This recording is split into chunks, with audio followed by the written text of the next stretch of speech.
So they've extended the transitional period. They've postponed the elections. But then the question is, okay, if that happens, who is going to govern? In an ideal situation, to ensure that they are governing in the interest of the people, what they could have done is to form a sort of a technocratic interim administration. Hello everyone, welcome again, and do not forget to subscribe if you have not subscribed to the channel to support the channel. The video is about what we now hear from South Sudanese officials, that they have postponed the elections and they have extended the transitional period for another 24 months. None of us is surprised from what they've done. To give you an idea, the first video is from Riny Tueny. He was speaking last year during the SPLM convention or whatever it was in Wow. And listen to what he's saying.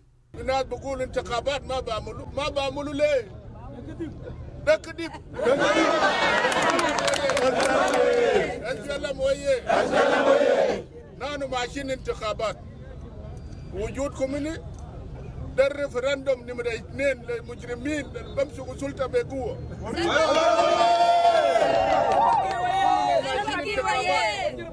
وده يا بداية بتاع كامبين. أنا بشكركم دافع يمشي وقوات بتاعكم في واو هنقود بسلامة. بنسلم الناس الواو كله. بنسلم الناس بتاع بارغزال كله. واو رمبيك أويل غوريال تون أبياي. Now, as you can see, one of the things he stresses is this regionalist divide in South Sudan. And it's regionalist, he's speaking as if SPLM belongs to that region. And this is a mindset among many Jain people, not just only in Bahr Ghazal, but also in other regions.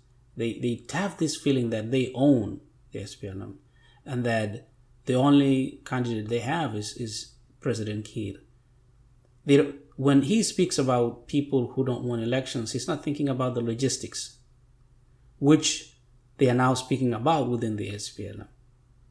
So they know the logistics, they know the infrastructure is not in place, they know the security is not in place. So elections are not just things you think they should happen because you feel they should happen. They should happen because the process that is required for them to be credible, for people to be safe when they go to the polls, that's when you conduct elections. Now, so the idea of Bahr Ghazal Oye, people can say, oh, because that was because it was a conference for Bahr Ghazal. But still, you also have to show that you are also speaking for the rest of the country. But they don't really care about these things because whatever they feel is what they want to be done. The second set of clips I'm going to play are from Dr. Riek Machar. It was 2 years ago.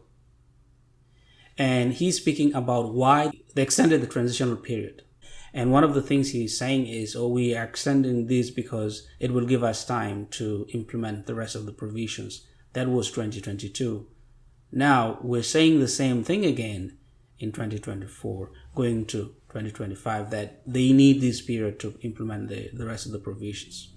27.3% of the provisions are implemented. 31.3% of the agreement are work in progress. 41.4% is pending, not touched. So it means you have 72.7% of the agreement not implemented.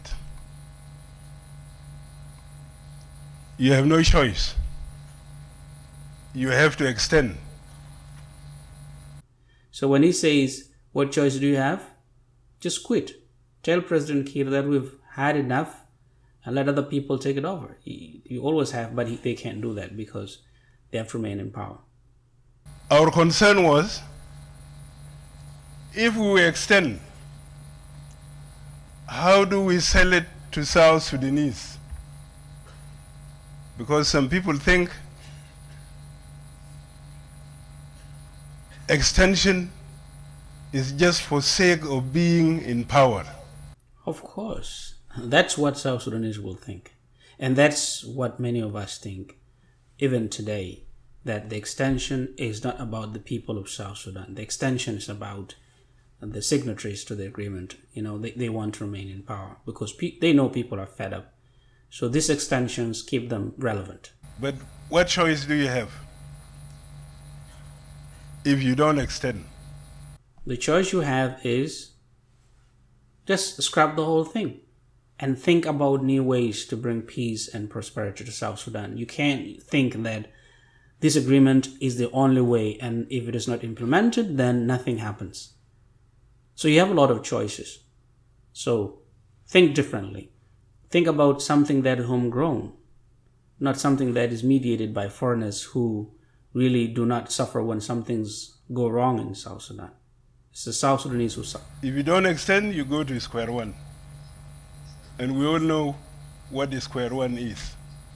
I don't really know what he means by square one. We can just speculate and think what he means is going back to war or going back to chaos. That's what he means by square one. He doesn't really specify what that is, but I think when he says we all know what square one means is that if the transitional period is not extended, then we will go back to war. That's a strange way of thinking. That the only solution is extending. And then when you extend, you implement all the provisions to the agreement, and then you prevent war. That's scary.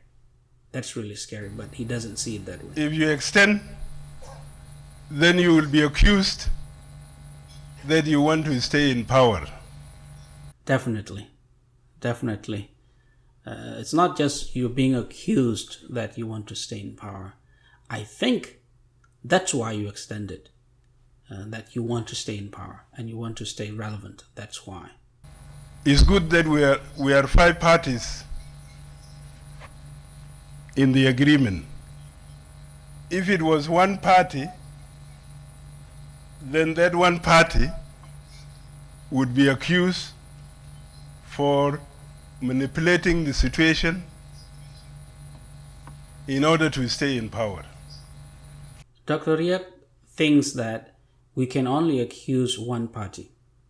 So if the case was only one party, then we can say, okay, that one party manipulated people, manipulated the agreement to stay in power. So he's saying these are 5 parties, so there's no way we can accuse all of them of colluding. But we all know they all want to stay in power. So we don't, as South Sudanese, we don't see them as different entities. And I've said this all the time. We have 2 tribes in South Sudan, 2 major tribes. There's the rest of the South Sudanese, and then there's the ruling elite. That's it. So when he says that because there are 5 parties that are signatories to the agreement, and if there are 5, then we cannot accuse them of colluding to manipulate the agreement to stay in power. That's not true, because South Sudanese see them as one and the same. So all 5 of them, they just want to remain in power. So, but I want to say, the extension is genuinely for this peace agreement to be implemented.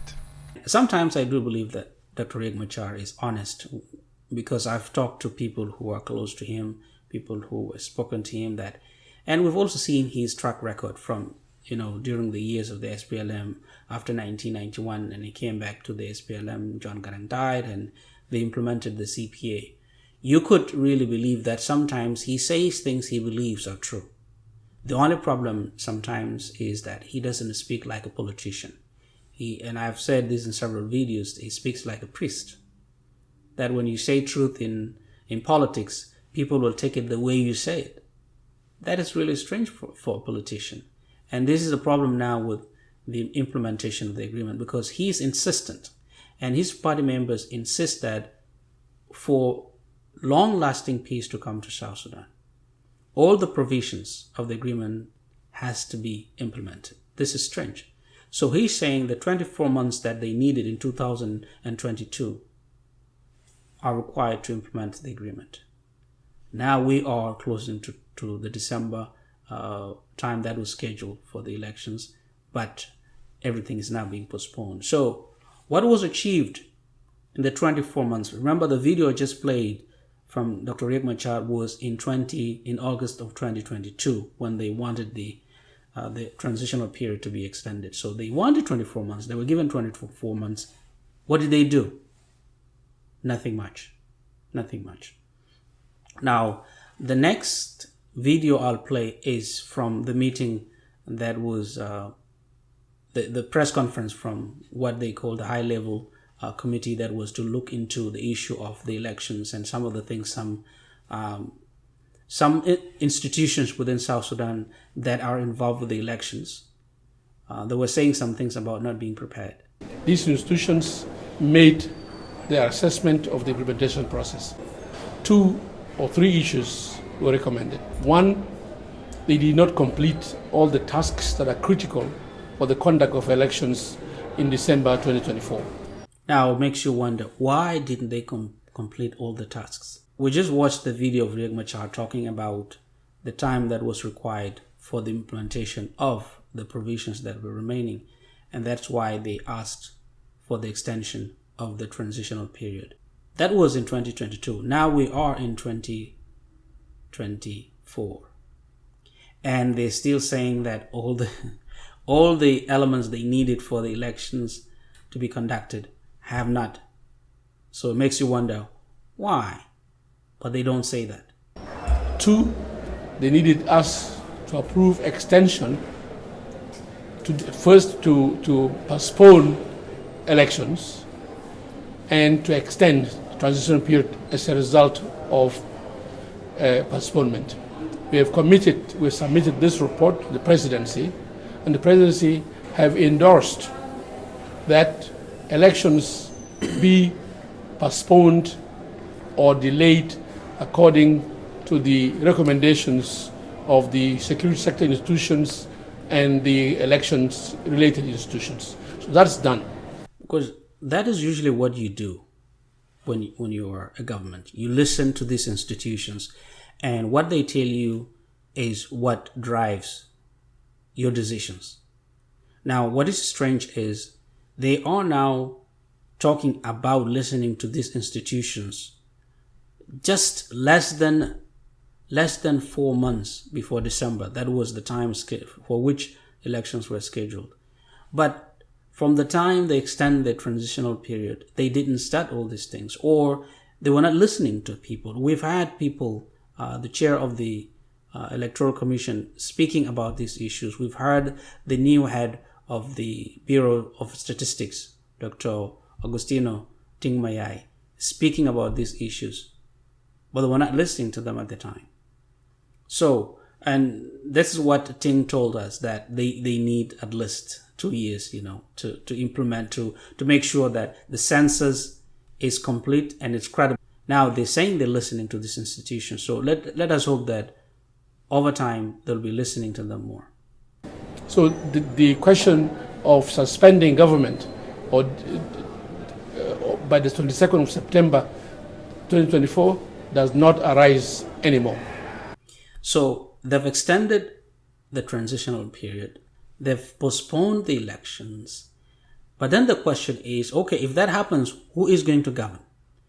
In an ideal situation, to ensure that they are governing in the interest of the people, what they could have done is to form a sort of a technocratic interim administration. How about some sort of a technocratic government that is non-partisan, that is mostly made up of experts, to run the government from now until elections are called, and then they can come in, SPLM-IG, SPLM-IO, and all the political parties to come now and run for elections to see who can take over the government.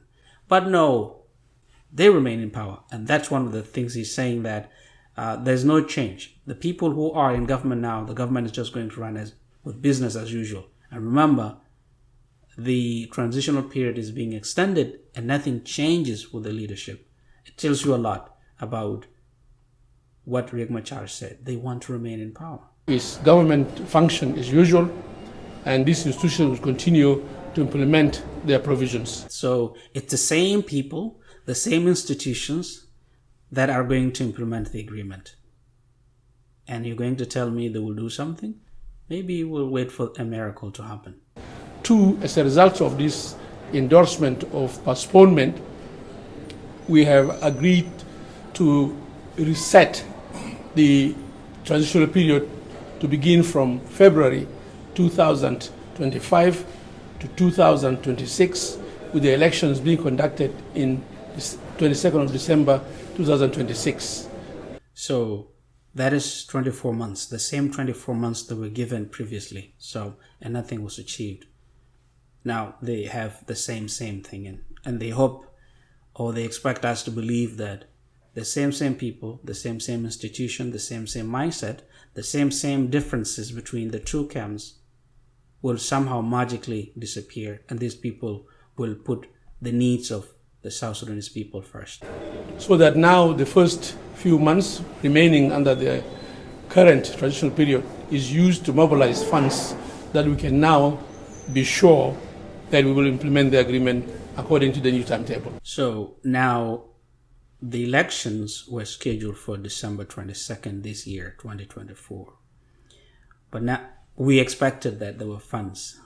That's why they were ready. And that's why Riny Tueny, whose video I played at the beginning, was so confident that the problem of not going for elections was about people who he calls criminal, mujrimin, were the people who did not want elections to be conducted in South Sudan. But now we know there are no funds to conduct elections. So that means nothing was ready. So let us assume they will be really true to their words, that these months between now and February, they will raise funds for the election. So let us wait, and I will speak to you in February to see if they've raised funds. So we are now in September. So let us wait for February and see if they'll raise funds by that time. This is done for the benefit of this country. It's just declarative. It's just something that statements politicians make, that whatever they are doing, they're doing for the benefit of the people. So I'm not really worried about that, but that's one of the things they say. But I don't think SPLM, whether IO or IG, has ever made anything for the interest of the people.